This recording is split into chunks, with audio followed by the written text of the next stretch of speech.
Hey guys, I'm Anna, and today I'm going to show you how to log into your Yahoo Fantasy Football account. This video is going to be a step-by-step tutorial. So, if you follow along, by the end of this video, you'll be able to log into your Yahoo Fantasy Football account. So first of all, you need to open up a browser on your device, and then type in footballfantasysports.yahoo.com in the URL bar at the top, and then hit enter. It'll take a bit to load up the website. And once you're on this webpage, click on this login button right over here.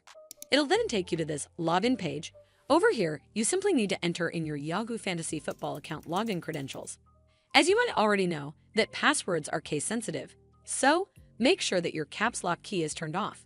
And lastly, click on the login button and you're done. Also, it might ask you for OTP at times, so make sure to have your phone or email ID handy. Well, that's how you log into your Yahoo Fantasy Football account.